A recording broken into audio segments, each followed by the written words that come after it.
Wicked billionaire husband pushed wife down from a helicopter because she queefed on his cock, but she survived and did this. What happens when a billionaire's cruelty pushes his innocent wife to the brink of death? He returns stronger, determined for justice. You won't believe how it ends. Justice, strength, and unexpected twists await. Subscribe now and stay tuned for more gripping stories like this. Sarah Martinez never imagined her life would end with a helicopter door slamming shut behind her. But that's exactly what happened when her billionaire husband discovered her most embarrassing moment at 30,000 feet. What she did next will leave you speechless. Survival and the most shocking revenge you've ever heard. To reclaim everything that was stolen from her. Make sure you stay until the end because the twist will blow your mind. Sarah had always been ordinary. Growing up in a small town in Ohio, she worked double shifts at the local diner just to pay rent on her cramped studio apartment. Her dreams were simple. Find someone who loved her, maybe start a family,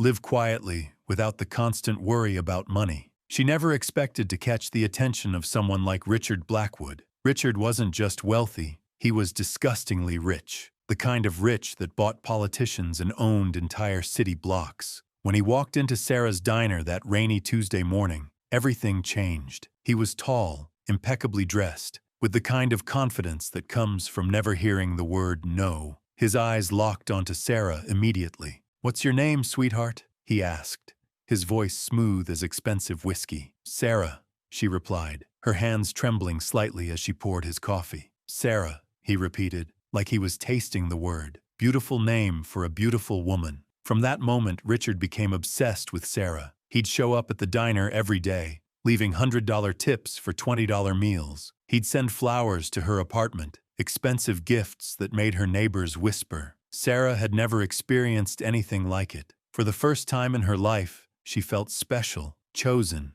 like she mattered to someone important. When Richard proposed after just 3 months of dating, Sarah's head was spinning. The ring alone cost more than she'd made in her entire life. Everyone told her she was living a fairy tale, that she'd hit the lottery. Sarah wanted to believe it too. The wedding was everything Sarah had dreamed of and more. Designer dress, 5-star venue, guests who belonged in magazines. Richard spared no expense, and Sarah felt like a princess walking down that aisle. She thought she'd found her happily ever after, but fairy tales don't exist in the real world. The first cracks started showing during their honeymoon. Richard's charm began to feel calculated, his compliments backhanded. When Sarah gained a few pounds from all the fancy dinners, Richard's comments turned cruel. "You're letting yourself go already?" he'd sneer. "I didn't marry a slob." Sarah tried to laugh it off, but the words cut deep. She started watching everything she ate, spending hours at the gym,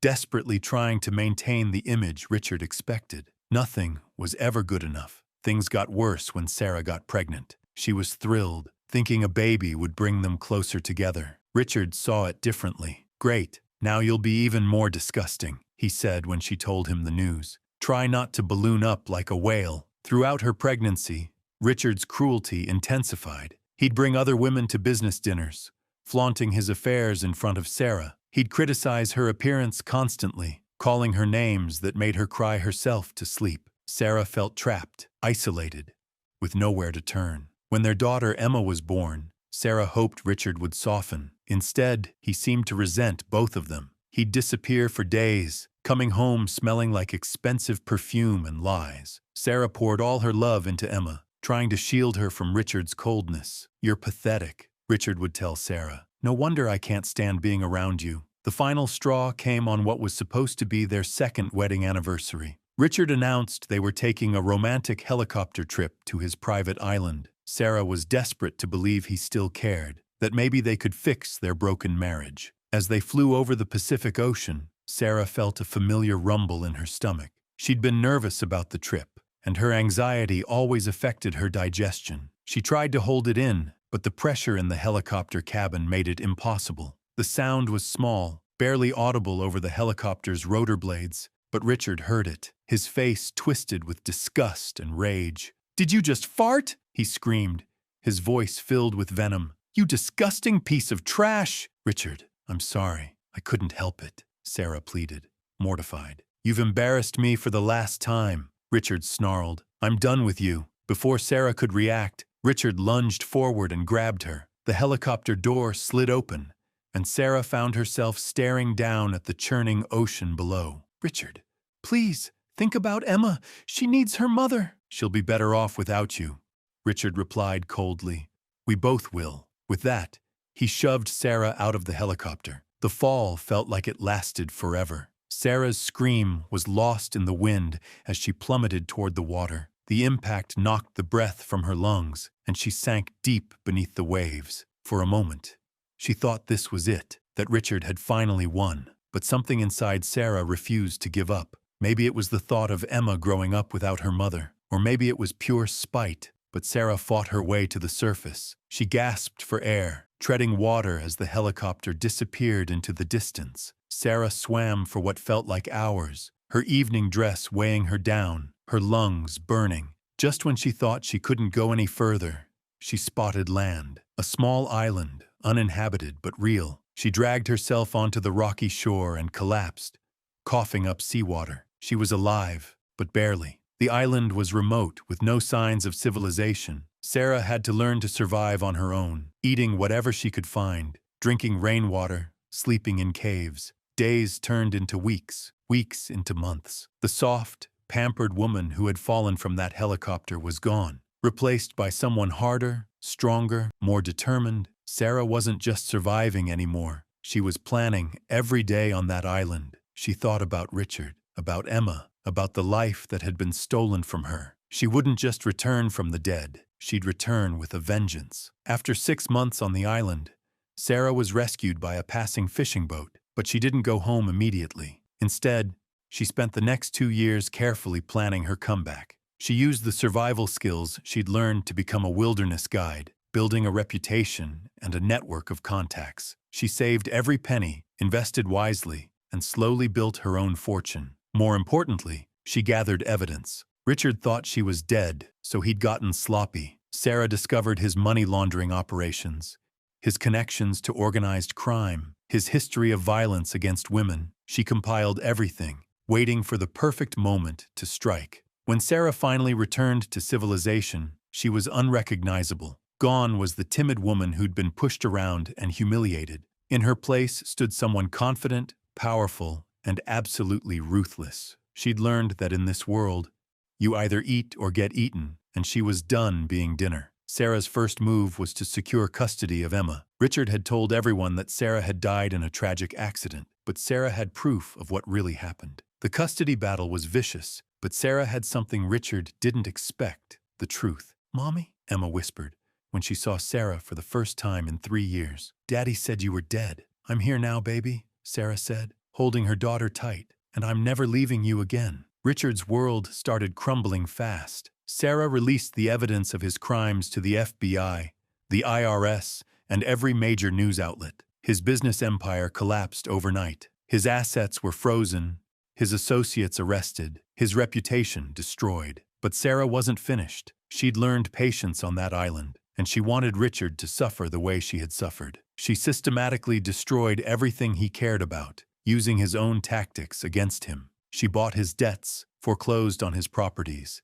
turned his friends against him. The final confrontation came at Richard's bankruptcy hearing. He was a broken man, his expensive suits replaced by a cheap off-the-rack outfit, his arrogance replaced by desperation. "You destroyed me," he whispered when he saw Sarah in the courtroom. "No," Sarah replied calmly. "You destroyed yourself. I just made sure everyone knew about it." Richard was sentenced to 20 years in federal prison. Sarah got everything: the house, the businesses, the offshore accounts. More importantly, she got Emma back, and she got her life back. Standing in the mansion that had once been her prison, Sarah looked out at the ocean where she'd almost died. She'd survived the impossible, transformed from victim to victor. Richard had tried to throw her away like garbage, but she'd returned as his judge, jury, and executioner. The scared little girl from Ohio was gone forever. In her place stood a woman who'd learned the most important lesson of all. Sometimes the only way to get justice is to take it yourself. Sarah Martinez had queefed on her husband's ego, and he'd tried to kill her for it. But she'd risen from the depths of the ocean like a vengeful goddess, and now Richard Blackwood was the one drowning in the consequences of his cruelty. Now, the twisted mind of Richard Blackwood believed he had erased Sarah Martinez from existence, but what he didn't know was that the ocean had other plans. As Sarah's body disappeared beneath the waves, Richard returned to his mansion, immediately crafting his lies. He told everyone that Sarah had suffered a tragic accident during their romantic getaway. The grieving widower act came naturally to him, complete with crocodile tears and staged memorial services. But while Richard played the victim, Sarah was fighting for her life on that remote island. The first weeks were pure hell. Her body was broken, her spirit shattered, but her love for Emma kept her breathing. She learned to make fire from nothing, to find fresh water in the most unlikely places, to turn poisonous plants into medicine. The island became her university, teaching her lessons no classroom ever could. What Richard didn't anticipate was Sarah's incredible transformation.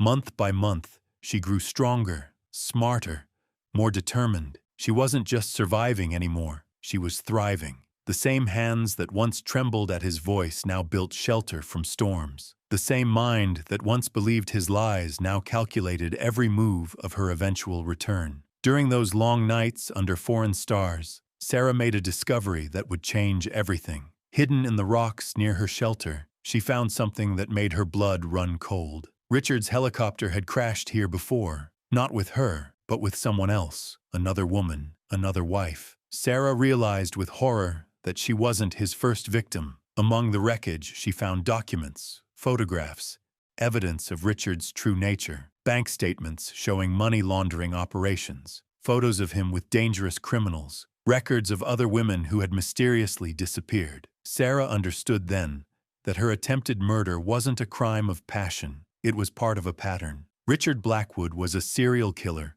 who used marriage as his hunting ground. This revelation transformed Sarah's mission from personal survival to something much bigger. She wasn't just fighting for herself anymore. She was fighting for every woman Richard had destroyed and every woman he planned to destroy next. She carefully preserved every piece of evidence, protecting it like precious treasure. The island's isolation, which had initially seemed like a curse, became her greatest advantage. She had time to heal, time to plan, time to become someone Richard would never recognize. The broken housewife he had thrown from that helicopter was gone forever. In her place stood a warrior, forged by betrayal and tempered by justice. Sarah's rescue came through her own ingenuity. She had learned to signal passing ships using mirrors and smoke signals. When a cargo vessel finally spotted her distress signals, she was ready. But instead of immediately revealing her identity, she chose to remain dead to the world a little longer. She needed time to prepare for the war that was coming. Working with the ship's captain, who was moved by her story, Sarah arranged for discreet transport back to civilization. She didn't go home. She went to the shadows. Using the evidence she had gathered, she began building a network of allies, private investigators, journalists, law enforcement officers who had been trying to build cases against Richard for years. The irony was perfect. While Richard believed he was untouchable, Sarah was systematically dismantling his empire from the inside. She used her presumed death as the ultimate cover, allowing her to investigate without his knowledge. She discovered offshore accounts, shell companies, and a web of corruption that reached into the highest levels of society. But Sarah's masterstroke wasn't just gathering evidence, it was understanding Richard's psychology. She knew his arrogance was his weakness. He believed he was too smart to be caught, too powerful to be challenged. Sarah planned to use that arrogance against him, to make him destroy himself through his own hubris. The most painful part of her investigation was learning about Emma. Richard had told their daughter that Mommy had abandoned them, that she never loved her enough to stay. Emma, now older and filled with resentment, had been poisoned against her mother's memory. Sarah watched from the shadows as her daughter grew up believing lies, and it nearly broke her heart all over again. But Sarah's love for Emma gave her strength to continue. She knew that exposing Richard's crimes would also expose his lies about her disappearance. Emma would learn the truth about her mother's love, about the sacrifice Sarah had made trying to return to her. As Sarah's network grew stronger, she began to understand the full scope of Richard's criminal empire. He wasn't just a killer, he was a kingpin who used his legitimate businesses to launder money for international crime syndicates. His victims weren't just his wives, they were anyone who threatened his operations. The evidence Sarah gathered painted a picture of a man who had built his fortune on blood and terror. She found records of bribery, extortion,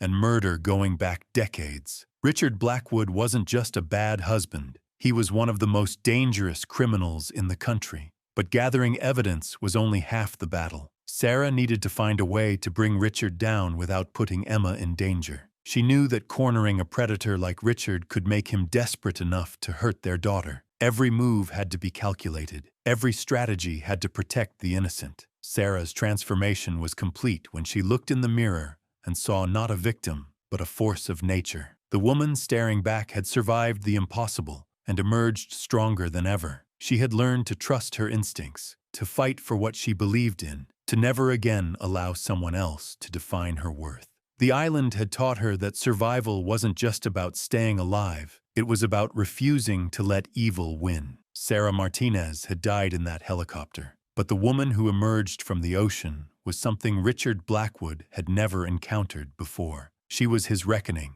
his judgment, his ultimate downfall. As Sarah prepared for her return to the world, she made a solemn promise to every woman Richard had destroyed. Their deaths would not be in vain. Their stories would be told. Their killer would finally face justice. The hunt was about to begin, and this time, Richard Blackwood was the prey. Now that Sarah had the evidence and resources she needed, the real war was about to begin. But what she discovered next would make her question everything she thought she knew about Richard's cruelty. The truth was far more twisted than even she had imagined. Sarah had spent 3 years building her case methodically, gathering evidence like a hunter setting traps. Every financial record, every witness statement, every piece of documentation that could expose Richard's crimes had been carefully cataloged and preserved. She had allies now, powerful people who believed in her cause and were willing to help bring down the monster who had destroyed so many lives.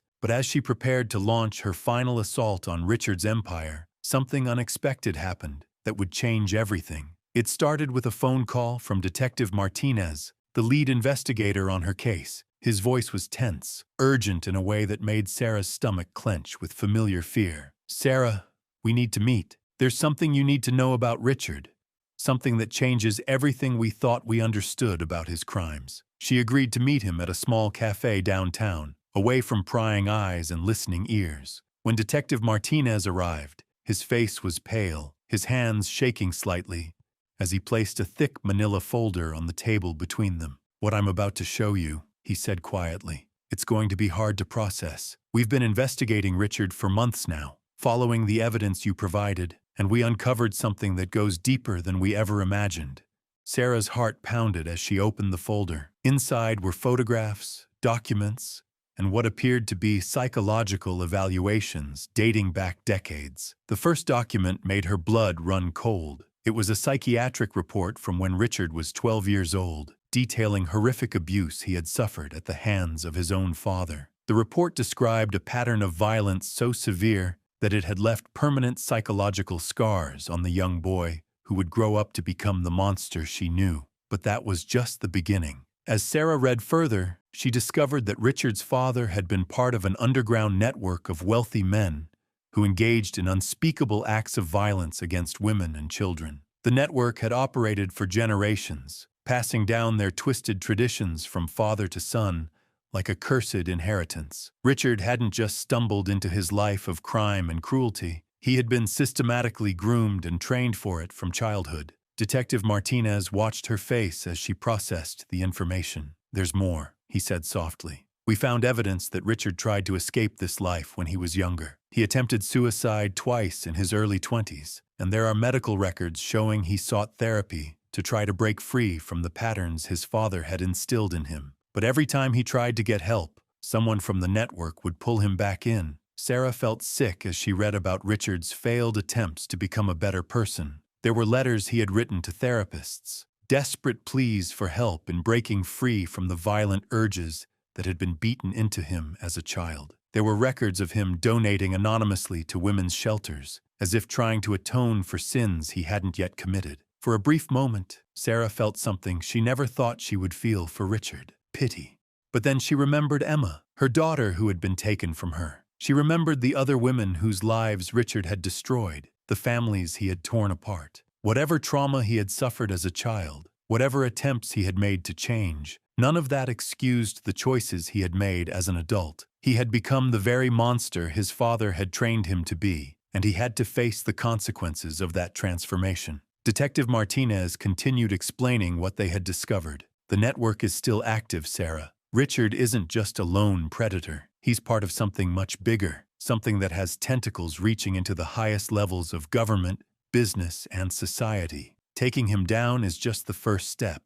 We need to expose the entire operation. Sarah felt the weight of this revelation settling on her shoulders. She had thought her fight was against one man, one monster who had destroyed her life. Now she realized she was up against something far more sinister and powerful. The network had resources, connections, and decades of experience in covering up their crimes. They wouldn't go down without a fight, and they would use every weapon at their disposal to protect themselves. But Sarah wasn't the same broken woman who had been pushed from that helicopter years ago. She was stronger now, smarter, more determined than ever. If Richard was part of a larger conspiracy, then she would expose them all. She would bring justice not just for herself and Emma, but for every victim who had suffered at the hands of these monsters. Over the following weeks, Sarah worked closely with Detective Martinez and a team of federal investigators to map out the network's operations. They discovered that the organization called themselves the Brotherhood,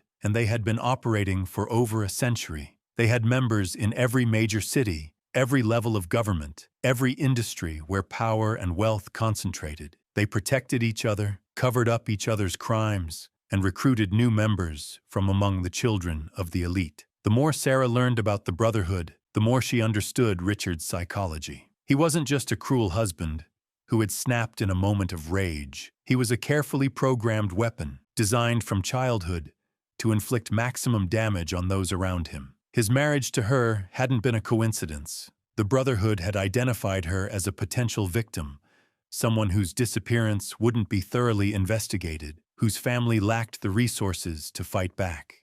But they had made a crucial mistake. They had underestimated Sarah's strength, her determination, her ability to survive and fight back. Now their entire operation was in jeopardy because of one woman who had refused to stay dead. Sarah knew that exposing the Brotherhood would be dangerous. These weren't ordinary criminals who could be taken down with standard police work. These were powerful, connected individuals who had spent generations perfecting their methods of avoiding consequences. They had judges in their pockets, politicians on their payroll, and law enforcement officials who looked the other way in exchange for money and protection. But Sarah had advantages they didn't expect. She had the element of surprise, the moral authority of a victim seeking justice, and most importantly, she had the truth on her side. The evidence was overwhelming, undeniable, and she had allies who were willing to risk everything to help her expose these monsters. The plan they developed was complex and dangerous. They would coordinate simultaneous raids on Brotherhood properties across multiple states, arrest key members before they could destroy evidence or flee the country, and release all the evidence to the media at once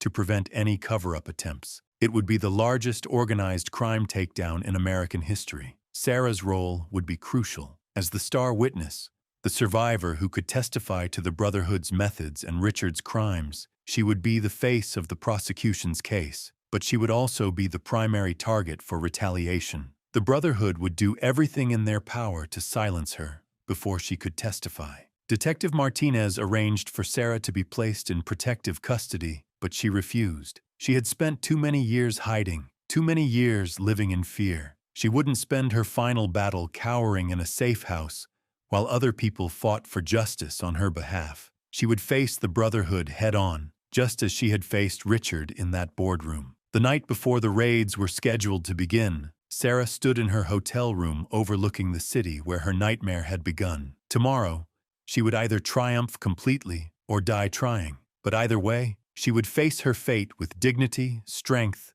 and the knowledge that she had fought for what was right. She thought about Emma, about the life they could have together once this was all over. She thought about the island where she had learned to be strong, about Anna and the villagers who had shown her what true kindness looked like. She thought about all the women who had suffered at the hands of the Brotherhood, all the children who had been groomed to become monsters, all the families that had been destroyed by these predators. Tomorrow, their reign of terror would end. Tomorrow, justice would finally be served, and Sarah Martinez, the woman who had survived the impossible, would be the one to deliver it. The war was about to begin, and Sarah was ready. Sarah's transformation was nothing short of extraordinary. As she lay on that hospital bed, her body broken but her spirit unshattered, she made a decision that would change everything. The old Sarah, the one who had once been meek and compliant, was gone forever. What emerged from those months of recovery was something Victor Reed had never anticipated. A woman forged by fire, tempered by betrayal, and sharpened by an unquenchable thirst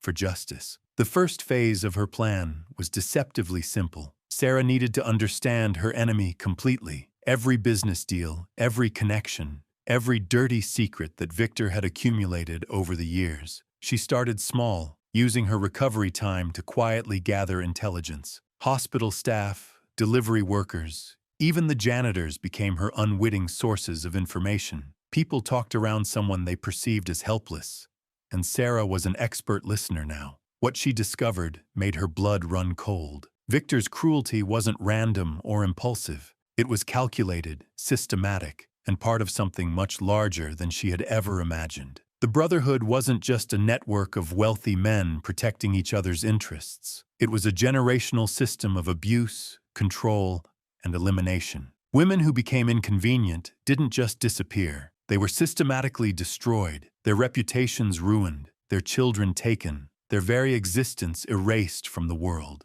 Sarah learned about Margaret Whitmore, a senator's wife who had threatened to expose her husband's corruption. She had supposedly died in a skiing accident, but the truth was far more sinister. There was Jennifer Blackthorne, a tech entrepreneur who had discovered her partner's embezzlement. She had allegedly committed suicide, but the evidence suggested otherwise. The list went on and on, a horrifying catalog of women who had been silenced because they knew too much or fought back too hard. But Sarah also discovered something else, something that would become the foundation of her revenge. Every single one of these operations had been meticulously documented. The Brotherhood kept records of everything, partly for blackmail purposes and partly out of sheer arrogance. They believed themselves untouchable, so they documented their crimes like trophies. Victor, in particular, had kept detailed files on every woman he had helped destroy. Photos, recordings, financial records, even personal diaries that had been stolen from victims. The irony was delicious. Their own arrogance would become their downfall. Sarah's second phase began when she was finally discharged from the hospital. She had convinced everyone, including the doctors,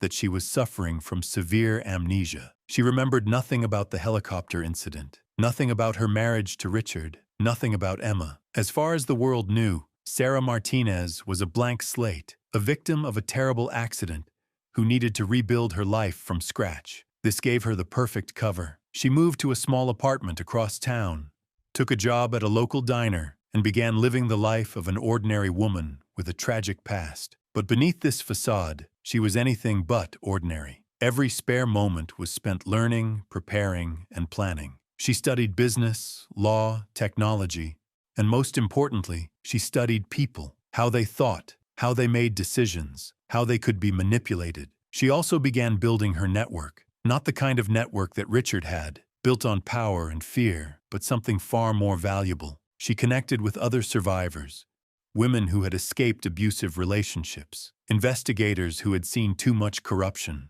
journalists who had been silenced by powerful interests. These people understood injustice intimately, and they were hungry for the chance to fight back. The breakthrough came almost 2 years after her supposed death. Sarah had been working as a waitress at an upscale restaurant when she overheard a conversation between two of Richard's business associates. They were discussing a new venture, something about expanding their operations into human trafficking. The casual way they discussed destroying lives, the matter-of-fact tone they used when talking about eliminating witnesses, made Sarah's blood freeze. That night, she made a decision that would accelerate her timeline. She couldn't wait any longer. Too many women were suffering while she prepared her perfect revenge. It was time to strike back. Sarah's first target wasn't Richard himself. That would come later. Instead, she focused on David Chen, one of the Brotherhood's key financial coordinators. Chen was responsible for laundering money from their various illegal operations, and he had been present during several of the planning sessions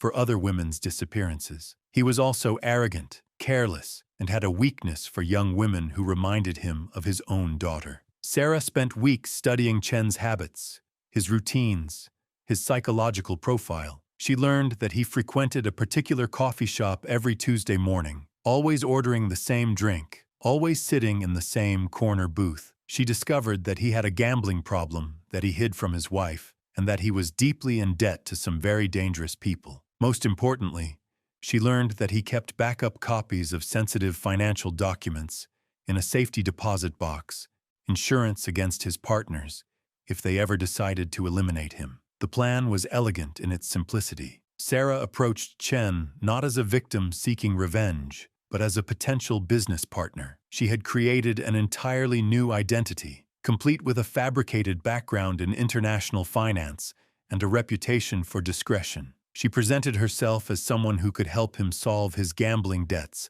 while expanding the Brotherhood's money laundering operations. Chen was suspicious at first, but Sarah had done her homework. She knew details about his operations that only an insider would know, information she had painstakingly gathered over months of surveillance and investigation. She spoke his language, understood his concerns, and offered solutions to problems he didn't even know he had. The beauty of her approach was that she never asked for anything that would raise suspicions. She simply made herself indispensable, gradually gaining access to more and more sensitive information. Within 6 months, she had complete access to the Brotherhood's financial records, their communication networks, and most importantly, their plans for future operations. But Sarah wasn't content with just gathering evidence. She wanted to understand the full scope of their organization, to map out every connection, every crime, every victim. She needed to build a case so comprehensive,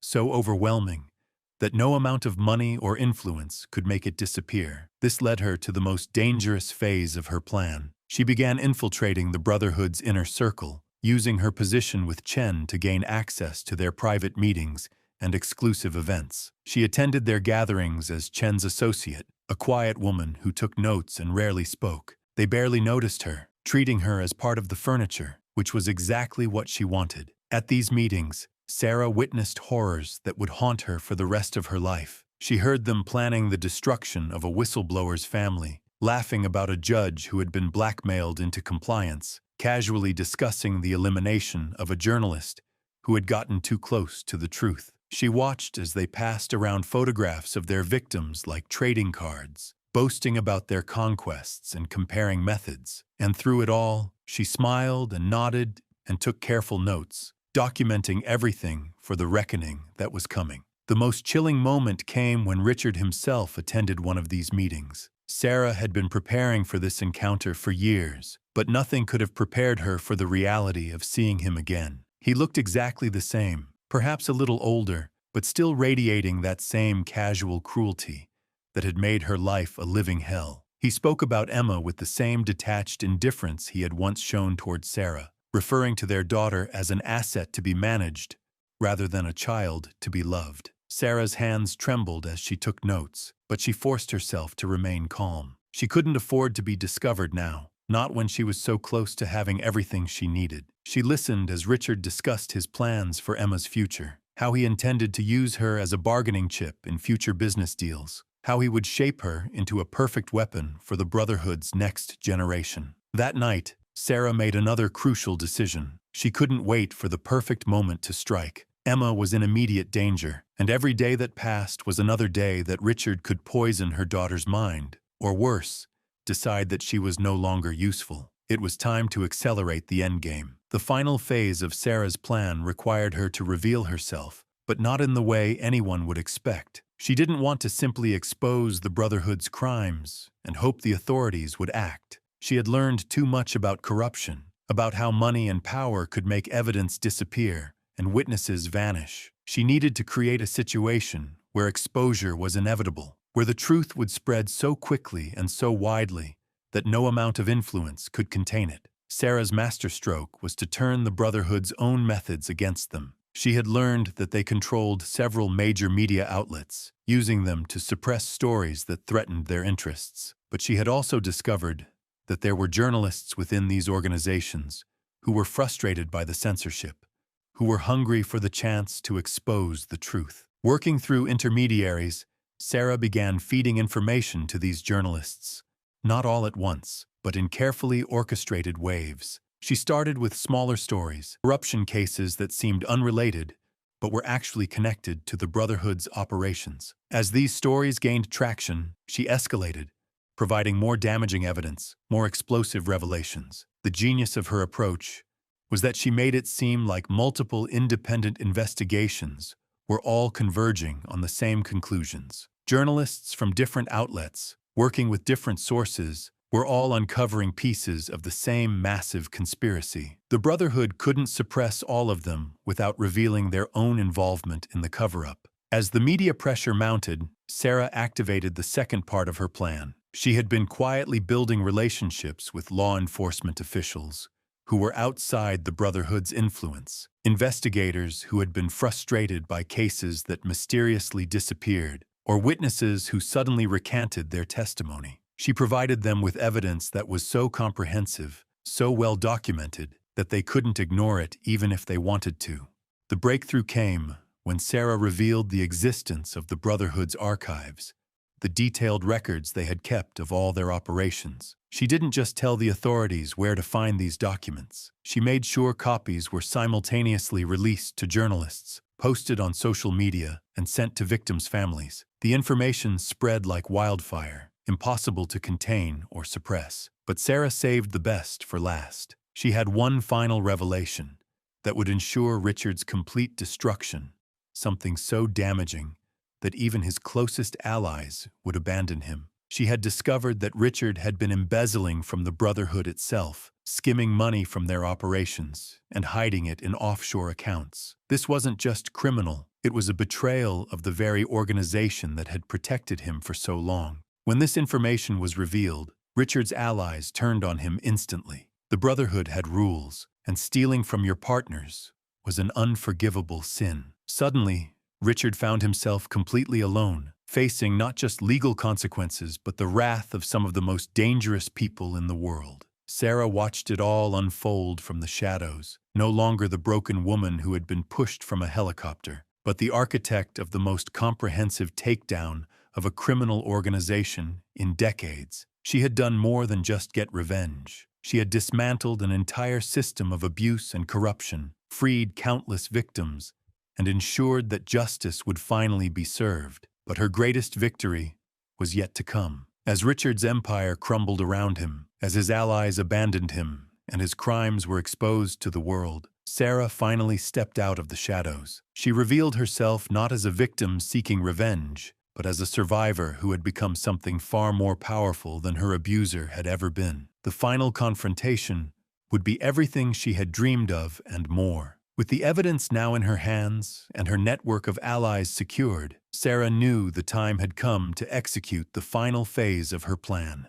The Brotherhood's annual gathering was approaching, a secretive event where all the most powerful members would converge at Richard's private estate. This was her moment, the culmination of years of meticulous planning and strategic positioning. Sarah had spent months preparing for this night. She had infiltrated the security company hired for the event, placing her own people in key positions. She had arranged for hidden cameras throughout the mansion, positioned to capture every damning conversation. Most importantly, she had synchronized her attack with law enforcement agencies across multiple jurisdictions, ensuring that when the hammer fell, there would be no escape routes for the Brotherhood's members. The evening arrived with an air of false celebration. Richard stood at the center of his opulent ballroom, surrounded by corrupt politicians, dirty judges, criminal financiers, and other members of the Brotherhood. They toasted their continued success, their untouchable status, their ability to operate above the law.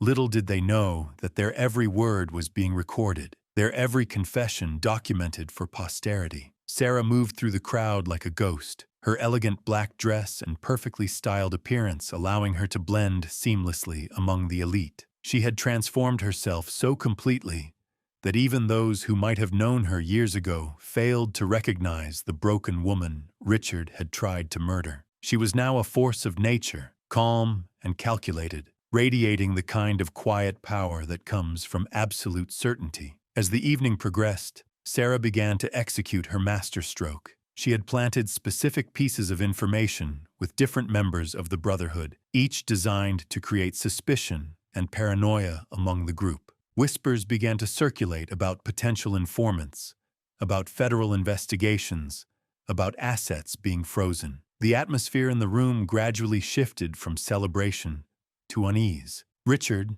ever the manipulator, attempted to maintain control of the situation. He called for silence, demanding to know who was spreading these rumors. But Sarah had anticipated this moment. She stepped forward from the crowd, her voice cutting through the tension like a blade. "Hello, Richard," she said, her tone perfectly composed. "I believe you have something that belongs to me." The room fell silent. Richard's face went white as he stared at the woman he had tried to kill years ago. The other members of the Brotherhood looked between them, confusion and fear beginning to dawn on their faces as they realized something was terribly wrong. "Impossible," Richard whispered, his composure finally cracking. "You're dead. I watched you fall." Sarah smiled coldly. "You always underestimated me, Richard. That was your fatal flaw. You thought you could destroy me, but instead, you created your own nemesis."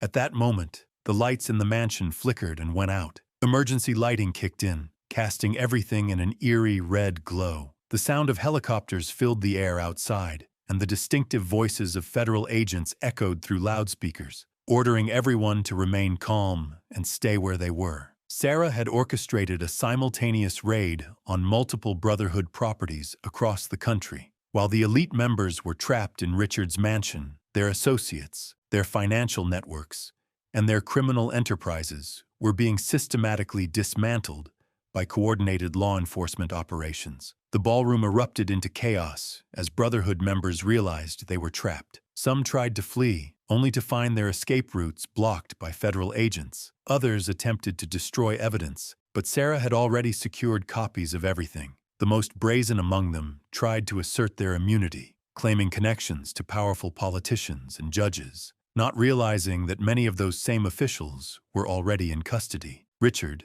desperate and cornered, made one final attempt to salvage the situation. He grabbed Sarah's arm roughly, his mask of civility completely fallen away. "You think you've won?" he snarled. "You think you can destroy everything I've built? I have resources you can't imagine. I have people in places you'll never reach." Sarah looked at him with the kind of pity reserved for the truly pathetic. "Richard, you still don't understand. I didn't just survive your attempt to kill me. I thrived. While you were busy believing your own mythology, I was systematically dismantling your empire piece by piece. Your resources, frozen, your people in high places, already in custody, your untouchable status, a delusion that died the moment you pushed me from that helicopter." The federal agents moved through the ballroom with military precision, making arrests and securing evidence. Sarah watched as one by one, the most powerful members of the Brotherhood were placed in handcuffs. Judges who had perverted justice,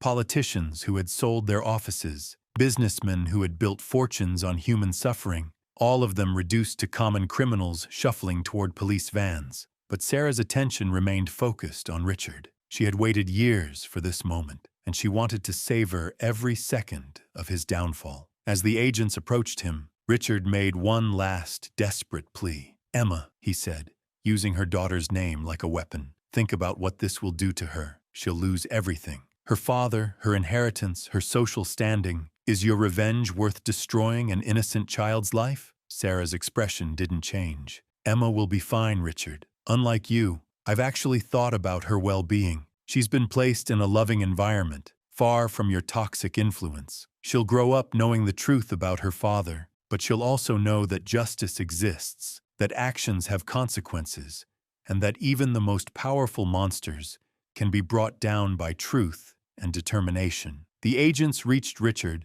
and began to read him his rights. As the handcuffs clicked around his wrists, Sarah leaned close to him one final time. "You once told me that I was nothing without you," she whispered. "You were wrong. I was everything despite you. You tried to bury me, Richard, But you forgot that I was a seed, and now your entire world is about to be consumed by the forest I've grown." As Richard was led away, his empire crumbling around him, Sarah felt a profound sense of completion. The broken woman who had washed up on that island years ago was truly gone, replaced by someone who had not only survived but had transformed that survival into something magnificent and terrible. She had become the instrument of justice that the world needed, the force that proved no one was truly untouchable. The Brotherhood was finished. Their network of corruption and abuse would be exposed in excruciating detail during the trials that would follow. Hundreds of their victims would finally see justice. The systems they had corrupted would be cleansed and reformed, and Sarah would finally be free to live the life she had always deserved, knowing that her daughter would inherit a world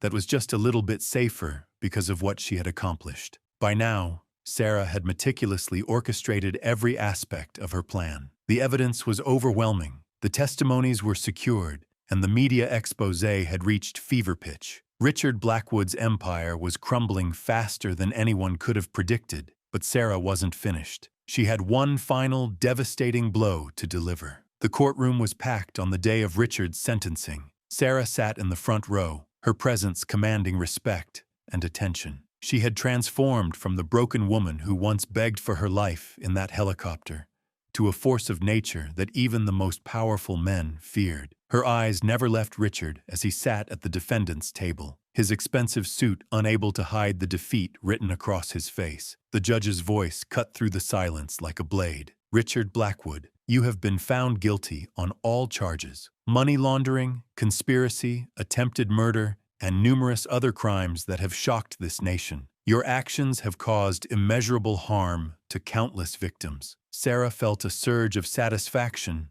as she watched Richard's shoulders slump. This was the moment she had fought for, bled for, survived for. But the courtroom drama was just the beginning. Sarah had uncovered something far more sinister during her investigation. The Brotherhood wasn't just a criminal organization, it was a centuries-old network that had infiltrated governments, corporations, and institutions worldwide. Richard was merely one tentacle of a massive octopus that had been strangling justice for generations. As the judge continued reading the sentence, Sarah's mind was already racing ahead to the next phase. She had compiled a comprehensive dossier on the Brotherhood's operations, their members, their methods, and their money trails. This information was already in the hands of investigative journalists across 3 continents, law enforcement agencies in 12 countries, and human rights organizations that had been fighting these shadows for decades. The ripple effects began immediately. Within hours of Richard's sentencing,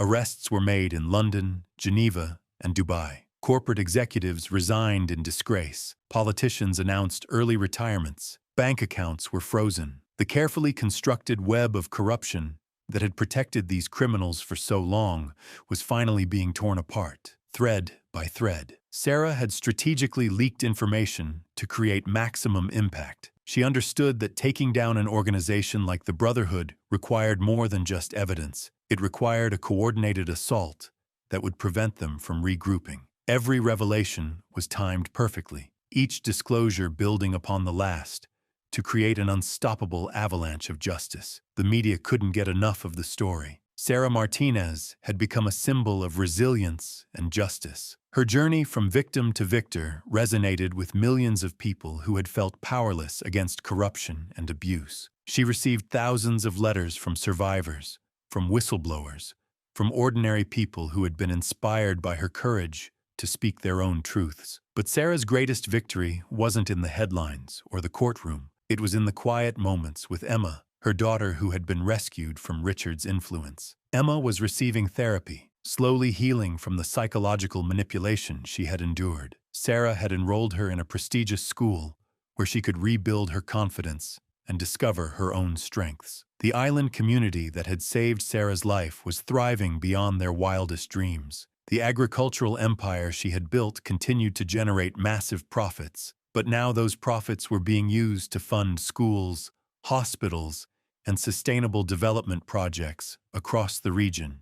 Anna, the wise woman who had guided Sarah through her darkest hours, had become the director of a foundation that supported survivors of domestic violence. Sarah's story had sparked a global movement. Survivors of abuse were coming forward in unprecedented numbers, emboldened by her example. New laws were being passed to protect victims and prosecute perpetrators. The Brotherhood's influence was waning as their methods were exposed and their networks dismantled. The final chapter of Sarah's revenge was perhaps the most satisfying. She had acquired Richard's former mansion, the place where she had once lived in fear and isolation. But instead of living there herself, she had transformed it into a sanctuary for survivors of domestic violence. The marble halls that had once echoed with cruelty now rang with laughter and hope. The rooms where she had endured humiliation now housed women and children who were rebuilding their lives. As Sarah stood in the garden where she had once felt so trapped, she reflected on the incredible journey that had brought her to this moment. The woman who had been pushed from a helicopter, left for dead in the vast ocean, had not only survived,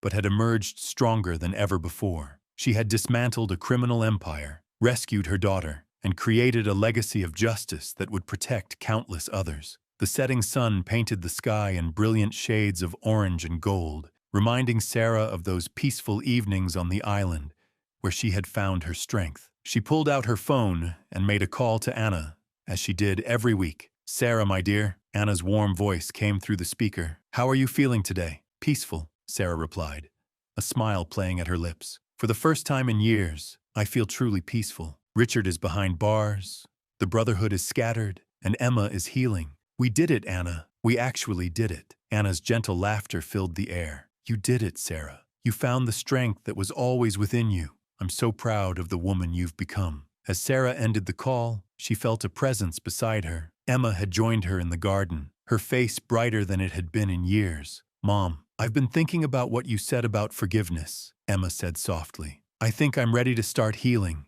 really healing." Sarah wrapped her arms around her daughter, feeling the warmth of hope and love that had sustained her through the darkest times. "We'll heal together, sweetheart. We have all the time in the world." The story of Sarah Martinez had become legend, but she knew it was just the beginning. The seeds of justice she had planted would continue to grow, creating a world where no one would have to endure what she had suffered. Her transformation from victim to victor was complete, but her mission to protect others would continue for the rest of her life. The helicopter had been meant to be her ending. Instead, it had become her beginning. And in the quiet satisfaction of that realization, Sarah Martinez, survivor, advocate, and architect of hope, finally found the peace that no amount of wealth or power could ever purchase. The final truth about Sarah's transformation came not through revenge, but through the profound realization that her greatest victory lay in protecting others from the darkness she had endured. Standing in the master bedroom of what was once her prison, Sarah gazed out at the sprawling grounds where she had first arrived as Richard's naive bride. The room had been completely transformed, stripped of its cold marble and oppressive grandeur, now warm with earth tones and filled with natural light, streaming through enlarged windows. The Martinez Foundation for Survivor Support had officially opened its doors 6 months ago, and already 37 women and children had found refuge within these walls. Sarah had converted the mansion's east wing into private apartments, each equipped with everything a survivor might need to rebuild their shattered life. The west wing housed counseling centers, legal aid offices, and educational facilities where survivors could learn new skills, complete their education, or simply rediscover their own voices. Emma had flourished in this environment of healing and hope. At 16, she had become an unofficial ambassador for the foundation, her own journey from traumatized child to confident young woman serving as inspiration for newcomers. She worked part-time in the foundation's youth program, mentoring other children who had witnessed domestic violence, teaching them through her own example that survival was possible, that healing was real, and that their futures remained unwritten. The irony was not lost on Sarah that Richard's wealth, accumulated through decades of exploitation and cruelty, now funded the very cause he had fought so hard to suppress. Every dollar that once symbolized his power over the vulnerable now served to empower those he had sought to control. The Brotherhood's seized assets had been distributed among multiple survivor organizations worldwide, creating a network of support that spanned continents. Sarah's morning routine had become a meditation on transformation. She would wake at dawn, not because she had to, but because she chose to. The fear that had once jolted her awake in the middle of the night had been replaced by purpose. She would walk the grounds, checking on the organic gardens that supplied the foundation's kitchen, stopping to chat with residents who were tending to the greenhouse where they grew herbs for the on-site wellness center. The legal battles had finally concluded the previous month. Richard's appeal had been denied, his sentence upheld, and his remaining assets officially transferred to the foundation. More importantly, the international investigation into the Brotherhood had resulted in arrests across 12 countries, dismantling a network that had operated in shadows for generations. Sarah had testified via video link at several trials, her voice steady and clear as she recounted not just her own ordeal, but the systematic abuse of power that had defined the organization. Dr. Martinez, the counselor who had helped Sarah navigate her own healing journey, had become the Foundation's chief psychological officer. She often reminded Sarah that true healing was not about forgetting the past, but about transforming it into something that served a greater purpose. The scars remained, but they had become symbols of survival rather than reminders of victimization. The Foundation's success had attracted attention from legislators, leading to the passage of new laws, strengthening protections for domestic violence survivors. Sarah had found herself testifying before Congress, her story becoming part of a larger movement toward justice. She had never sought to become a public figure, but she embraced the role when she realized how many lives could be touched by her testimony. On this particular morning, Sarah stood in the Foundation's main conference room, preparing for the arrival of a documentary crew. They were filming a piece about the transformation of abuse survivors into advocates, and Sarah had agreed to participate not for personal recognition, but to ensure that other survivors would see that their current circumstances did not define their ultimate destiny. Emma knocked softly on the door, now a young woman of remarkable poise and strength. She had inherited her mother's determination, but coupled it with a wisdom that came from having witnessed both humanity's capacity for cruelty and its potential for redemption. She would be starting college in the fall, majoring in social work with a focus on trauma recovery. "The film crew is here, Mom," Emma said, using the title that had taken months to feel natural again. "Are you ready?" Sarah smiled, adjusting the simple navy blazer she wore over a white blouse. She had long since abandoned the designer clothes that Richard had insisted upon, preferring clothing that reflected her authentic self rather than someone else's expectations. "I'm ready. Are you sure you want to participate in this?" Emma nodded firmly. "Our story isn't just ours anymore. It belongs to everyone who needs to know that escape is possible, that healing is real, and that the people who hurt us don't get to write the ending." The documentary interview lasted 3 hours,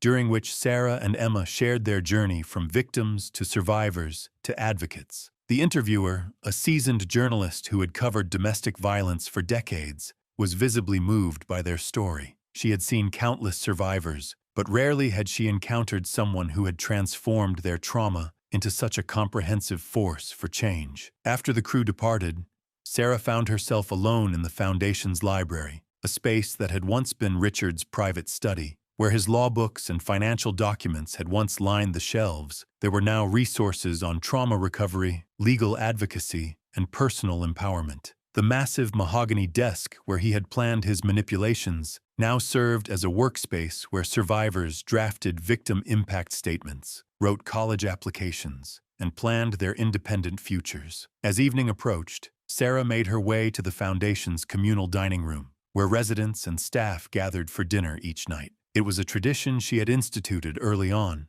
believing that shared meals created the sense of family that many survivors had never experienced. Tonight, they were celebrating Maria's acceptance into nursing school, a milestone that had seemed impossible when she had arrived 8 months earlier with 2 young children and barely enough English to communicate her needs. The conversation around the table was animated, filled with plans and dreams that would have been unthinkable during the darkest days of their respective journeys. Sarah listened, occasionally offering encouragement or practical advice, but mostly just absorbing the energy of people who had reclaimed their right to hope. Later, As Sarah tucked herself into bed in her modest suite within the foundation, she reflected on the path that had brought her to this moment. The woman who had once cowered in fear of Richard's footsteps now slept peacefully in a home filled with the sounds of healing.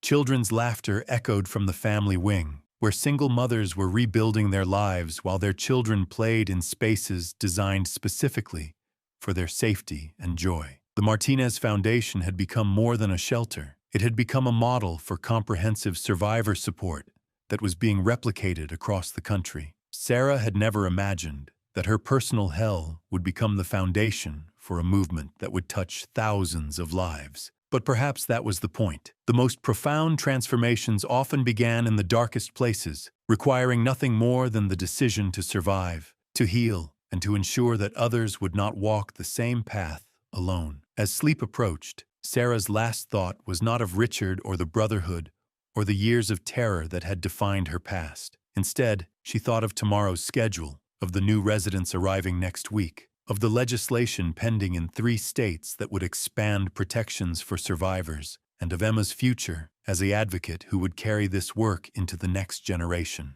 The helicopter had been meant to be her ending. Instead, it had become her beginning. And in the quiet satisfaction of that realization, Sarah Martinez, survivor, advocate, and architect of hope, finally found the peace that no amount of wealth or power could ever purchase.